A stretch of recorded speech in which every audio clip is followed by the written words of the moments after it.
Hey everyone, welcome back. So there's a question that I'm asked almost every day, and that is, how do I go about organizing within my workplace? And so I thought I would just kind of go into that. So the very first thing that you want to do in any workplace, if you're going to try to organize with your coworkers, is you have to identify an issue that everyone can rally around. All right, it's got to be an issue that affects everyone. It's got to be an issue that affects everyone on a deep enough level that they care to do something about it. And it's got to be an issue with a clear solution, because if you can get everybody organized and go to, management or the owner and, ask for it to be fixed, then there has to be a clear resolution at the end, right? You have to have a clear ask, a clear end goal. And so when you are coming up with that one issue, this is like the very beginning of organizing, all right? You're going to go into your workplace and you're going to have normal chit-chat, workplace chit-chat, but you're going to want to ask leading questions, because you don't want to tell your coworkers what the issue is. You don't want to tell them. You don't ever want to tell people. You want them to come to their own conclusion, right? So say the issue is you guys aren't getting like a consistent schedule. If you work somewhere with an hourly wage, where your schedule changes every week, because that is a huge issue with people who work at hourly jobs. For some reason, employers like to give you a different schedule every week, even though it's the same 10 people that work there, and you never quite know when you're going to be working, when your days off are going to be, and it's a massive inconvenience if you have to sort out childcare or transportation, right? And so if you have that issue going on in your workplace and you are just talking with your coworkers and that's probably going to be brought up, right? You can find an organic way for that issue to come up if enough people are already bothered by it. And then you're going to want to start, we're going to start, we say agitate, educate, and organize, right? So you're going to want to get people irritated about it, like, you don't have to be like high key, like railing about it, but, mention, like, oh my gosh, this is so annoying. Oh my gosh, I have to find like a different babysitter. You want to get people, people to acknowledge that their frustration is legitimate, all right?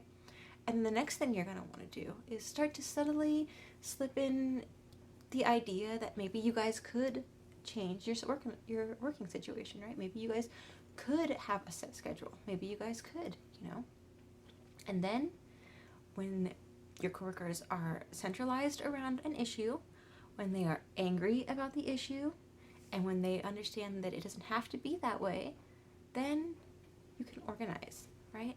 You're going to start building a little bit of solidarity. So you can have people sign a petition. You can have them, I don't know, usually you're not going straight to unionizing first. If you are, then you're going to need people to sign a union card and call for a union vote. That's kind of more complex. I can cover that in a different video. But you want people to commit in some way, right? So signing a petition, wearing a button, it sounds silly, but something that makes people feel like solidarity more than anything is having like a show of solidarity. That's why sports teams, like in high school on the day of, you all wear your shirt. That's why fans of something, they all want to have like the right gear. That's why people can sell merch, because people love to be feeling like they're a part of something. So more than signing up on like a Facebook group, or more than anything, if you have something like even just a little like a button, right? Like organized workers of so and so or whatever, and they're cheap, or you can have like a printed paper or something that everybody can hang in their cubicle. Something like that. Now, obviously, if you're in a right to work state, you have to be a little bit more low-key about it, but you can still do things, right? And something that makes people feel solidarity, and that is like kind of what we call a structure test, right? Because if people are willing to hang the poster up in their cubicle, if people are willing to wear the button, then that indicates to you that they're also going to be willing to, should the need arise, strike. Should the need arise, really push back against the employer.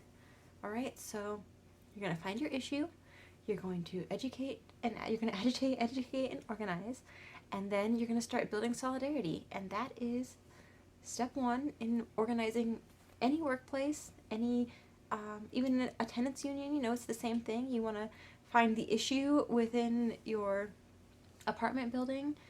And I mean, it's even easier in an apartment building or like a tenants area because your landlord isn't hanging around like your boss is, right?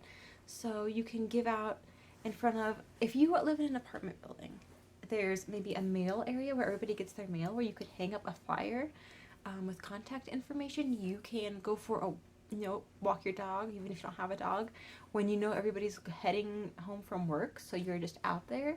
Uh, there, there's key strategies, but you have to be strategic. You have to go in with a plan, right?